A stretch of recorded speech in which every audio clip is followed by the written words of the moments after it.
সবাইকে শুভ সকাল। আমি প্রত্যন্ত গ্রাম অঞ্চল থেকে ভাটি অঞ্চল থেকে আপনাদের সামনে আরেকটি ভিডিও নিয়ে হাজির হলাম। আসলে ভাই গ্রাম মানেই আনন্দ, গ্রাম মানে নিজেকে খুঁজে পাওয়া। শহরে পড়াশোনা এবং চাকরি করতে করতে আসলে ভাই মনটাকে একেবারে বোরিং করে ফেলেছি। যখন আমি গ্রামে আসি তখনই নিজের স্বাধীন মতো নিঃশ্বাসটা নিতে পারি।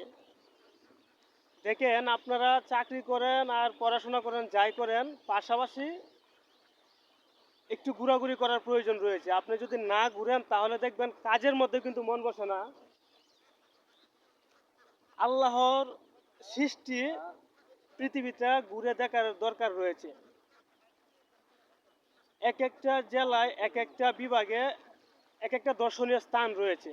তো এই স্থানগুলো আপনারা ঘুরেন, তাহলে দেশ সম্পর্কে জানতে পারবেন।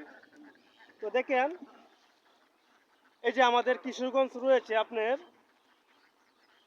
মাছ চাষ এবং কৃষিকাজ, তার পাশাপাশি হাঁস পালন। এই সকালবেলা হাঁসের খামারি ভাইয়েরা আমাদের গ্রামে ছোট একটা নদী রয়েছে, সেই নদীতে হাঁসগুলা নিয়ে আসে।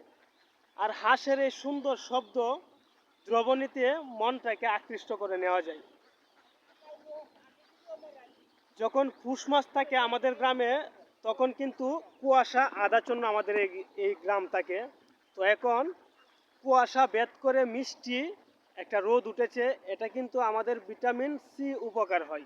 তো এটা হয়তো অনেকে জানে না। তো রোদ পোয়াচ্ছি এবং জমি জমা দেখতে আসলাম, তার ওই পাশে যেহেতু ক্যামেরাটা নিয়ে আসলাম, একটা ভিডিও ধারণ করার চেষ্টা করতেছি। আসলে আমি আপনাদেরকে প্রায়ই বলি যে যদি একই স্থানে একইভাবে প্রতিদিন একই কাজ করেন তাহলে মনের ভিতরে একটা ডিপ্রেশন সৃষ্টি হবে। তো সময় নিয়ে আপনাকে ঘুরতে হবে দেশ বিদেশ, তাহলে দেখবেন যে নিত্য নতুন কিছু জানতে পারবেন। আমি যদি ভাই এই জায়গায় না আসতাম তাহলে জানতে পারতাম না যে আসলে আমাদের গ্রামের মধ্যেই এত সুন্দর জায়গা রয়েছে। তো আর বক বক না করে এখন যেহেতু এই জায়গায় হাঁস নিয়ে আসলো, ভাইদের সাথে একটু কথা বলি।